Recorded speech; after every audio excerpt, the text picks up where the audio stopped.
Hello everyone, thank you for joining us on AWS Builders Online and welcome to this session. This session is going to be really exciting as we are going to discuss about containers and how to run container-based applications with Amazon ECS using AWS Copilot.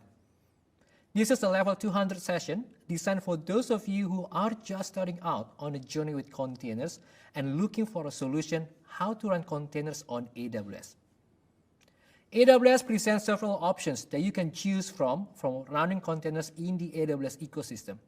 So in this session, we will discuss how you can run containers using Amazon ECS and AWS Fargate using AWS Copilot as the tool for building and operating your containers.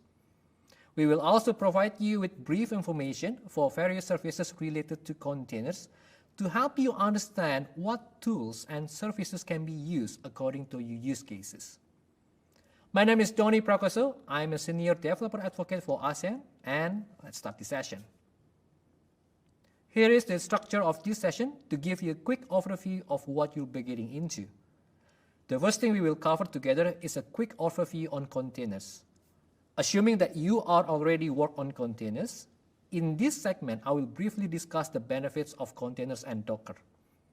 Then, the things that you really need to consider using containers are what happens every time you start deploying your containers on a large scale. So in this segment, we will discuss container orchestration and introduce you to the container landscape on AWS.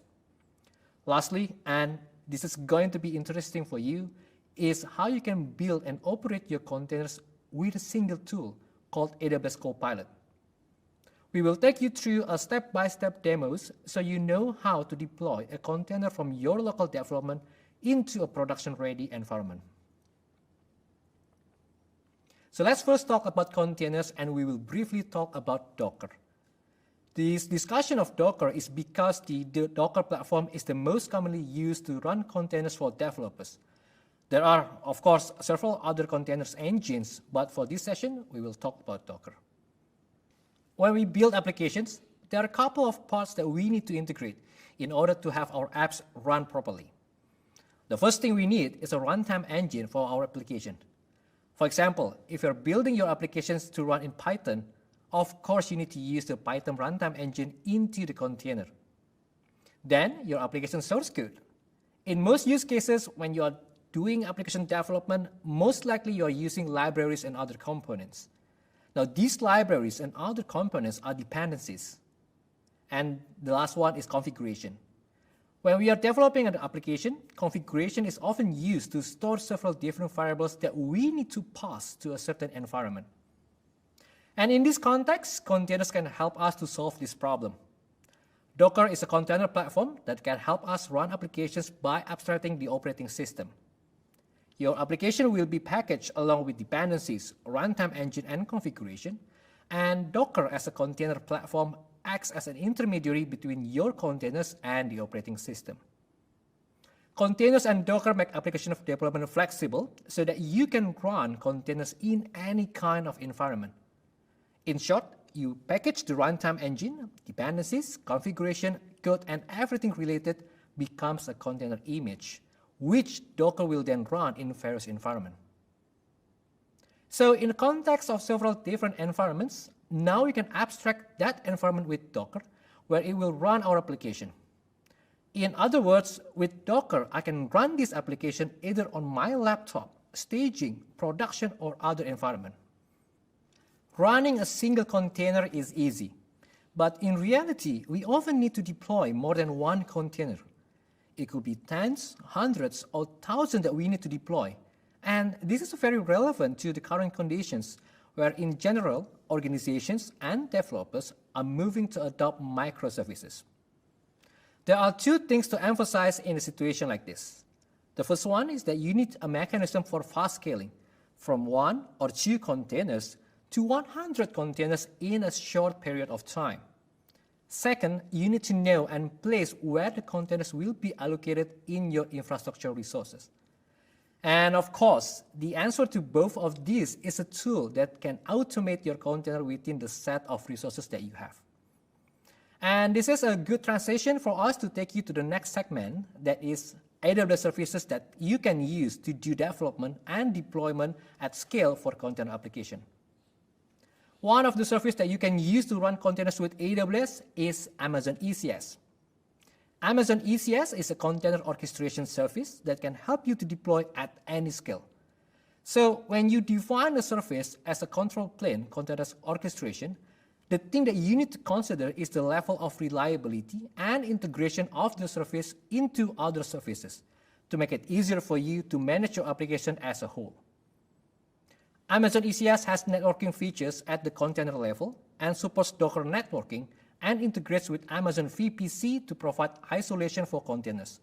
And this gives you control over how the containers connect to other services and external traffic. In addition, Amazon ECS also provides several scheduling strategies that place containers in your cluster based on resource requirements. Using the scheduling strategy provided, you can schedule batch jobs, long-running applications, and processes that runs daemons. And also, when you're building application with containers, you will also need a repository to host your container images. And for that, you can use Amazon ECR. Amazon ECR is a fully managed service that makes it easy to store, manage, share, and deploy container images as artifacts for your application. And one significant advantage of using Amazon ECR is that it has a deep integration with Amazon ECS, making it easier for you to deploy the container. And this is very useful in the development experience because with this seamless integration, you can create and build your container image with the Docker CLI, push your image to Amazon ECR, and deploy to Amazon ECS. Amazon ECS provides you a managed control plane to run containers. And the next thing that you need to know is which computing options that you like to run.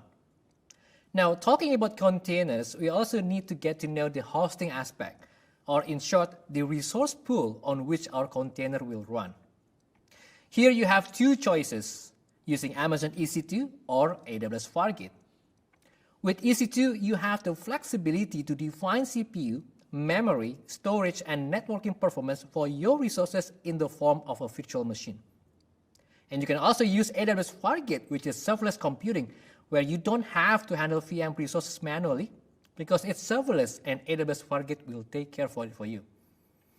Amazon EC2 is perfect for those of you who need granular control over your environment, and AWS Fargate is more suitable for those of you who want to focus more on your application development without having to think about the operation to handle the VM. Now, with these two options, the most common questions asked by developers are, which one should I choose between EC2 or Fargate? So at this point, you need to consider how much control you need over the computing infrastructure that underlies your cluster. In some cases, you may need complete control with Amazon EC2, such as type, size to pricing model, be it on demand, resolve, or spot instances. But in other cases, you may not need to think about infrastructure, so you can focus on application development instead of system operations. All you want is to specify the container image you want to run, determine the appropriate resources, networking, and storage, and let Amazon ECS run it with AWS Fargate. And it is at this point that AWS Fargate has an important role to play. AWS Fargate is a technology you can use with Amazon ECS to run containers without having to manage Amazon EC2 servers or clusters. With AWS Fargate, you no longer have to provision, configure, or scale virtual machine clusters to run containers. And this eliminates the need to choose a server type, decide when to scale your cluster, or optimize cluster packing. When you run tasks and services for Amazon ECS with Fargate, this is what you need to do. First, you need to package your application in the form of containers, then determine the CPU and memory requirements as well as networking. Then you need to define the IAM policy, and finally, your application is ready to run. You don't need to think about or manage infrastructure because Amazon ECS will integrate with AWS Fargate according to the predefined task definition. Each AWS Fargate task has its own isolation limit and does not share a kernel, CPU, memory, or network interface with another task. And using AWS Fargate also gives you a cost advantage. With resource-based pricing, you get a cost-effective way where you pay based on how long the container runs based on how much CPU and memory that you have defined. As mentioned before, deploying a container in localhost like your laptop is pretty easy. You only need to execute Docker run. But the real challenge is when you are trying to run your containers application for production environment, from building, deploying, and operating. These are 3 stages and the entire workflow for running your containers applications. Plus, you need to understand and implement set of best practices. It's not only about running the application, but the entire workflow to build, deploy, and operate our application. Current existing solutions out there either help you to provision the infrastructure or they help you to monitor and troubleshoot your services. There is no single tool yet to achieve all of them. And these are some of the questions that pops in developers' mind when it comes to running container application. For a starter, deploying application. It's a really basic question, but apparently to actually answer these questions requires some sort of knowledge on how services work and how to integrate one service to another. Once that we have deployed the application, we also need to have visibility on how everything works. Logging and monitoring are 2 main things in observability that we need to have to ensure our applications work properly. And when you grow, you definitely need to add more features. And more than often, more features require more service integration. Then we definitely don't want to interfere our production applications with our test release. So we need to make sure our applications work in different environments.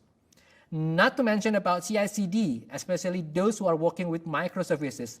Deploying tens to hundreds of services are something that we need to automate. And lastly, how to clean up if we don't need the application anymore. This is a non-exhaustive list of questions that depicts the real-life problems. There are many more of them, but for this session, let's stick with them. And that is why AWS built AWS Copilot, a single tool to address these 3 challenges around developing containerized applications to simplify building, releasing, and operating application. AWS Copilot is a command line interface, or CLI, that you can interact in your terminal, which enables you to quickly launch and easily manage containerized applications on AWS. AWS Copilot provides a simple declarative set of commands, including examples and guided experiences built in to help you deploy your applications quickly. So when it comes to deploying and operating your application with AWS Copilot automates each step in the deployment lifecycle, including pushing to a registry, creating a task definition, creating a cluster, down into the details of the operational logistic. And one of the advantages of using AWS Copilot is that all AWS best practices are embedded into this tool, so you can have a scalable, reliable, and extensible applications with least efforts. Now, before we go down into the AWS Copilot features, let me show you on how you can install and use AWS Copilot quickly. There are 2 ways to install AWS Copilot. You can use Homebrew or you can do it manually. To install AWS Copilot with Homebrew, simply execute the command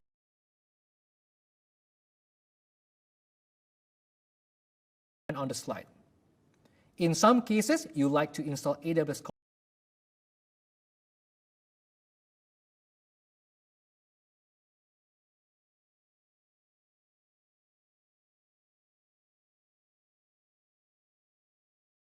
Copilot manually, and you can execute commands specific to your operating system.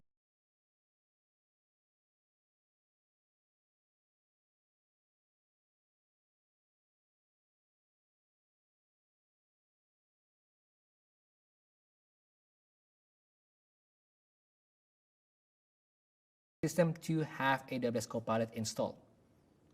To get more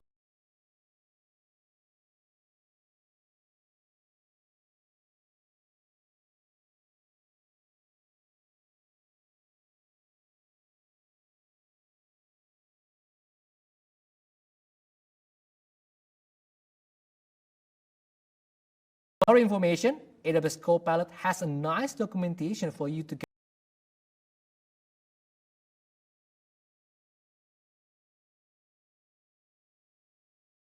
started. You can read the documentation here, or you can go to the GitHub.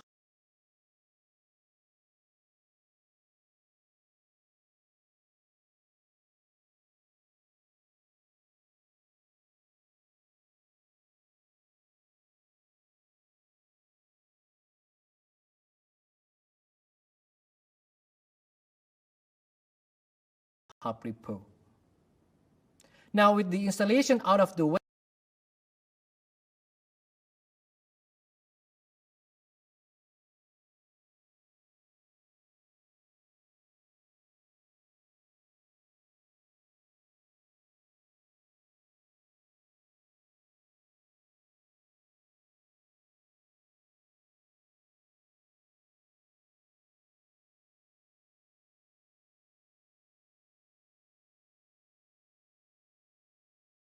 let's talk more on its features.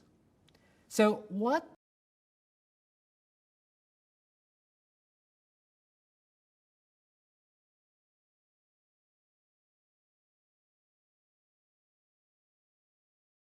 you need to type Copilot in it, and then the CLI start guided prompts.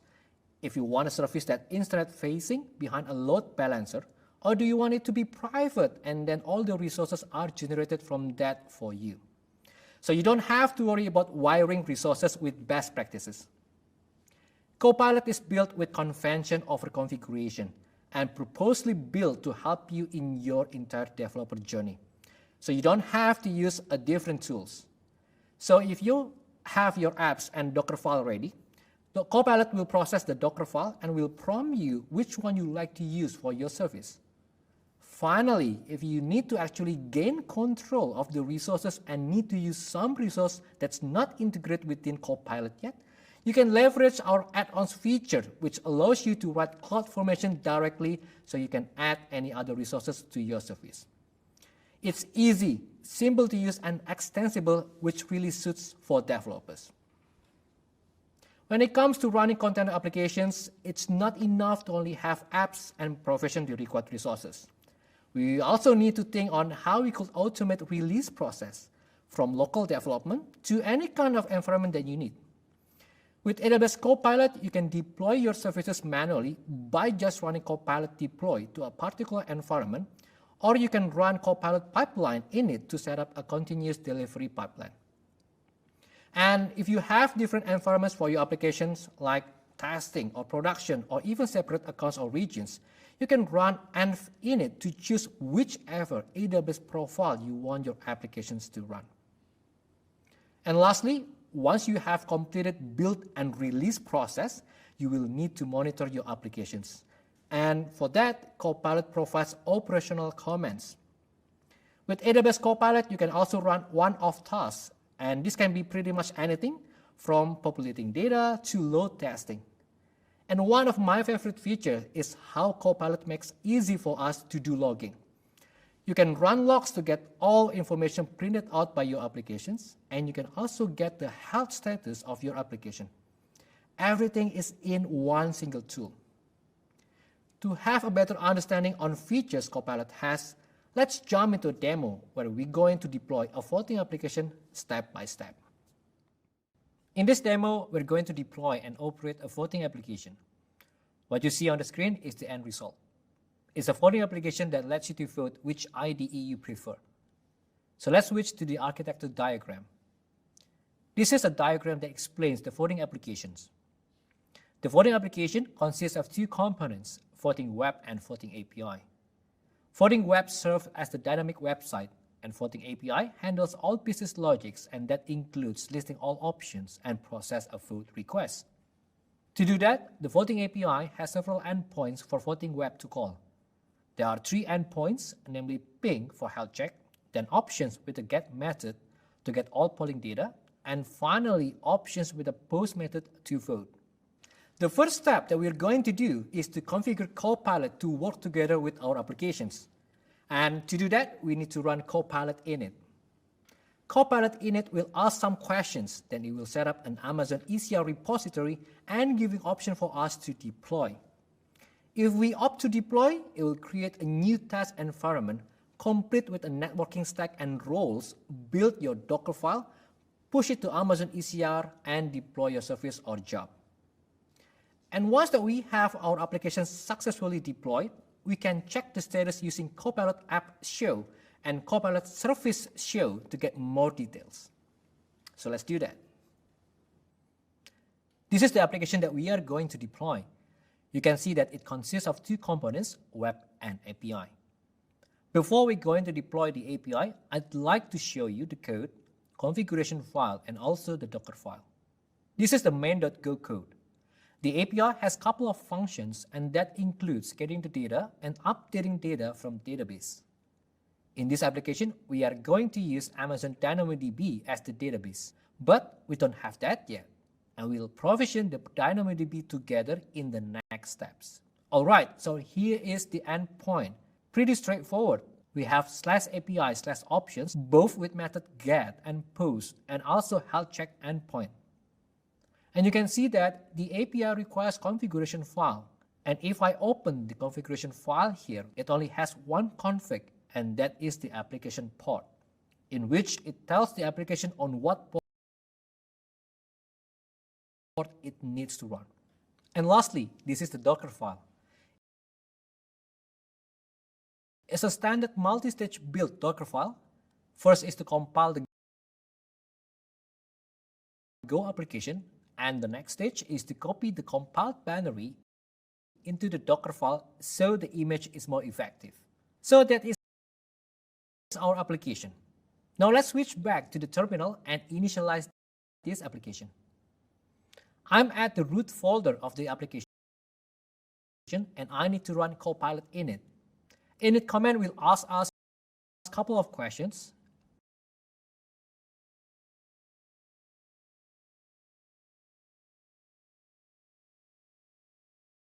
And you can see that Copilot is smart enough to gather all Docker files listed on the application. In this case, I want to deploy the forwarding API. So let's choose that. And now, let's wait.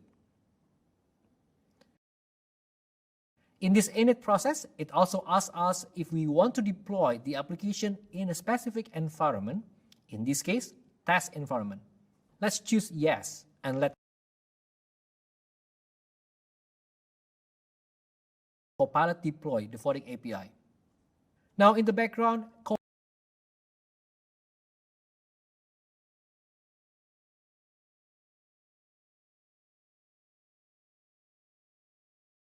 Copilot is configuring networking, Amazon ECR, Amazon ECS,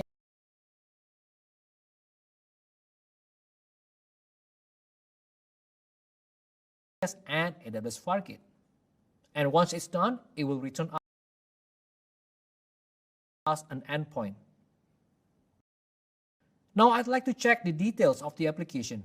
I can do this by running Copilot App Show command, which will tell us the general information of the application. If I want to know the details of the forwarding API service, I just need to execute Copilot Service Show, and it will return us all details that Copilot already configured and deployed. And I also want to check the logs to see if my application starts properly. I can do that by executing Copilot Service Logs, and I can see the latest logs from forwarding API. If I prefer to follow the logs, I can use follow flags. Now let's try to open this endpoint. And you can see that it works. So you might be wondering, where is the spec file that instructs Copilot to do all of this? Once you have initialized your application, services or tasks, Copilot creates a manifest file which you can find in respective application folders. And here's the thing, you can actually configure this file manually. So let's say that you like to scale up or change application path. You can do that by editing the manifest file. And to apply the changes, all you need to do is to execute Copilot deploy. As you develop your applications, you will certainly add new features. And most of the times, the new features also requires integration with specific AWS services. For example, The voting API needs to integrate with Amazon DynamoDB to store all options and also to count the votes. So how can we do that? There are two ways of doing this. If you need to integrate with services that already integrate with AWS Copilot, such as Amazon S3, Amazon DynamoDB, or Amazon Aurora Serverless, you can use Copilot storage command. But how about other services? You can easily integrate more AWS services with your applications by adding AWS CloudFormation templates into respective add-ons folders. Copilot will pick that up and provision the resources as well as integrating the IAM role. Wondering how all of this works? Let's jump into a demo. Okay, so now we have our API app deployed, but it needs a database so it could run properly. Our code already integrates nicely with Amazon DynamoDB, and what we need is the DynamoDB itself. So let's run AWS Copilot storage init. Once we run this command, it will ask us a couple of questions like storage type. In this case, we choose DynamoDB, then the resource name, partition key, and others. So let's finish this process. Okay, so it's done creating the manifest. To find the manifest file, you can browse to the add-on folder. As mentioned, if you need to integrate your applications with other AWS services, you can create AWS CloudFormation template in this folder. So let's take a look into the manifest file. This is how manifest file looks like. It's a CloudFormation template, and in this case, it defines Amazon DynamoDB for our application. If we scroll down to the end of the file, you see there are two outputs, and one of them is the IAM role. This is important, and I hope that you don't miss this part, because this IAM output will help Copilot to inject into your application so it has sufficient permission. Alright, at this stage, we don't need to change anything. So let's deploy this DynamoDB integration. To deploy the application, I just need to run Copilot service deploy and add the service name.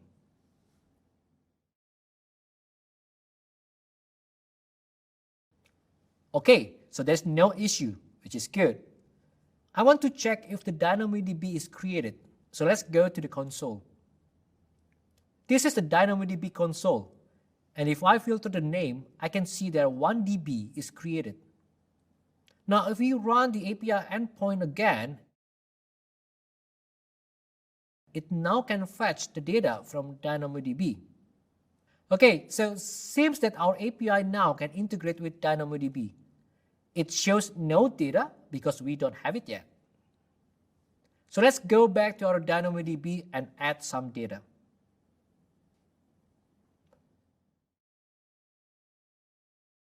Now let's run the API again. And yes, it works. We can see our data there. And this is how you integrate your application with other AWS services using AWS Copilot. So at this stage, we have our voting API runs and nicely integrate with Amazon DynamoDB. But we still need to add another service, and that is our voting web, a front-end application to serve the user and interacts with the voting API. And this depicts the real-life scenario that you probably only have one service, but at some point, as your app grows, you need to develop more features. And that means that you might need to create another service. And how to do that with AWS Copilot? To add a service with Copilot, you just need to run Copilot service init. Specify the Docker file, and Copilot will create a manifest file for you. Then you can change and adjust it based on what you need and deploy the new service. So let me guide you on how you can do this by deploying the voting web. Before we deploy the voting web, let me show you how it looks like. This is the source code of the application. It's written in Go language. It uses a standard Go HTTP template and using a configuration file. The configuration file only specifies application port, which tells these applications which port it needs to run. Then we also have a Docker file. The Docker file is pretty much standard. it uses multi-stage builds and exposing port 80. So let's add the service by running Copilot service init.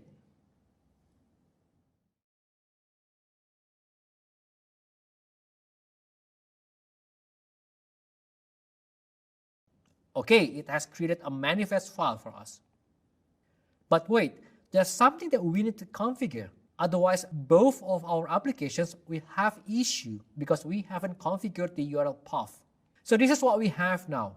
We have an ALB with this configuration that all requests with floating-web path needs to go to floating-web and the rest goes to floating-API. This is not right for our application and we need to fix this. What we need is to have all URL path with /API go to floating-API and the rest goes to floating-web. First, we go to our floating web manifest file and change the URL path to / as the web should handles everything excluding API calls. And let's deploy this.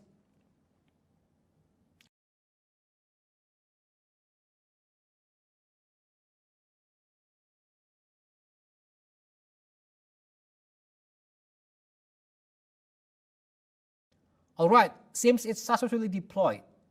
Now we also need to change manifest file for our floating API. We go to manifest file for our floating API and change the URL path to API as this service only handles all requests with that path. We save this file and let's deploy it.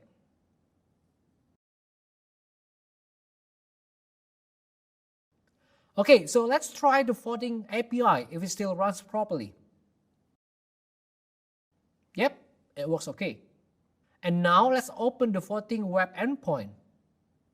And yeah, we have our floating app works. The web looks good, and if I click this button, it will submit my vote. And it's pretty fast too. And under inspection console, we can see that the web is making call to /API/options.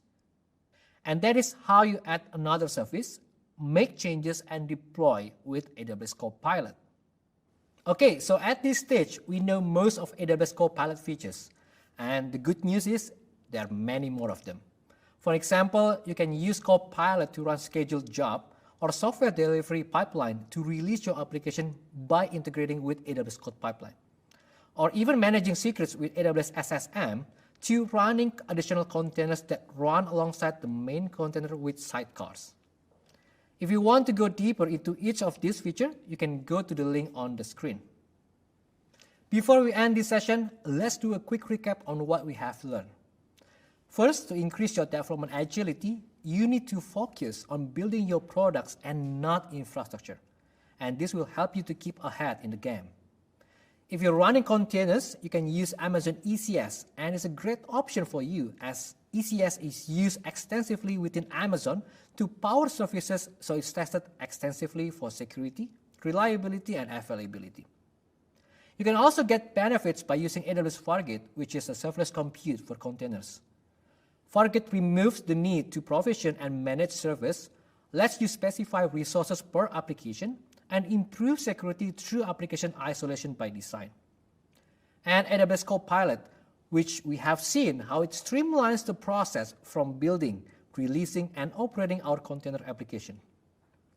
AWS Copilot is developed so that developers like us, we can spend more time on delivering more value to our customers rather than worrying about the underlying infrastructure. And lastly, with AWS Copilot, you can progressively grow your system by adding more add-ons, giving you more flexibility to extend your services in the long run. And also, AWS Digital Training offers free digital on-demand courses, which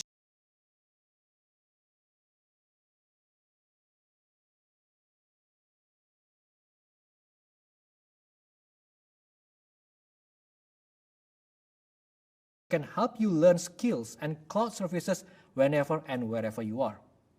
And here are some highlights that can help you to improve your skills. One more thing, to improve the quality of upcoming events and to help you with more relevant content, please take the time to fill out the feedback form and please share your feedback. So that's all for today's session. Thank you for your time. hopefully the content and demos presented in this session help you to understand containers offering from AWS and how you can build, release, and deploy your applications easily with AWS Copilot, Amazon ECS, and AWS Fargate. And more importantly, for you to enjoy more and having fun building apps with AWS. Also, if you have any questions, feel free to contact me on Twitter or LinkedIn. And once again, thank you so much. I'm Donny Prakoso, and see you next time.